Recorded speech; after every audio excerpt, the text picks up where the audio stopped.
राखेको छु तपाईको अगाडि। आज म चाहिँ लिएर आएको छु समोसा, होममेड समोसा। समोसाको लागि चाहिँ म सब्जी पकाउने छु, तपाईहरुलाई देखाउने छु। तपाईहरुले हेर्नुहोस् मेरो भिडियो। हेर्नुहोस्, म चाहिँ समोसाको लागि लिएको छु बदाम, जीरा, कडिपत्ता र नरिवल। यसमा चाहिँ म हाल्न जाँदैछु कडिपत्ता र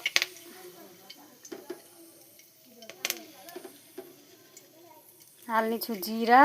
हेर्नुहोस्, रातो भइसकेछ जीरा। त अब हामी यसमा हाल्ने छु बदाम र नरिवल।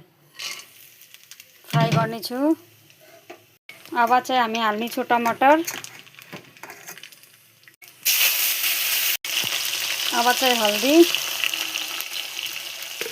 हेर्नुहोस्, टमाटर पाकिसकेछ। म अब चाहिँ हाल्दैछु आलु।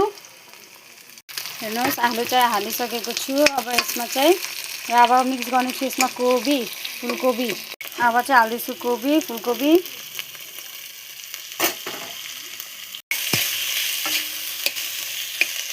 स्वाद अनुसार नमक।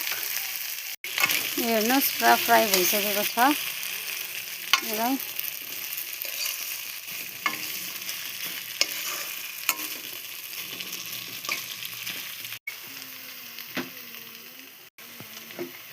हेर्नुहोस्, अलिकति पानी हाल्ने छु यो पाक्नको लागि।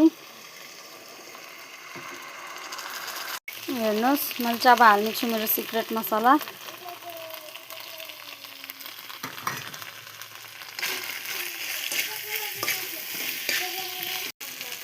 हेर्नुहोस्, सब्जी चाहिँ भइसकेको छ। अब हामी यसमा चाहिँ धनिया मिलाउने छु। हेर्नुहोस्, मैले चाहिँ धनिया हालेँ। अब मिक्स गर्ने छु यसमा। अब चाहिँ म तपाईलाई देखाउने छु पेकिङ समोसाको। हेर्नुहोस्, यो चाहिँ यसरी हामी चाहिँ पेकिङ गर्नको लागि चाहिँ राखेको छु। म तपाईलाई देखाउँछु अर्को वाला पनि। हेर्नुहोस्, यत्रो साइजको चाहिँ मैले बेलेको छु। त अब यसमा चाहिँ अब हामीले डिजाइन हाल्ने छु। हेर्नुहोस्, यो चाहिँ यसरी फोल्ड गरेर चाहिँ यसरी गरेर है। त हेर्नुहोस्, यो चाहिँ यसरी पेकिङ गर्नुपर्छ।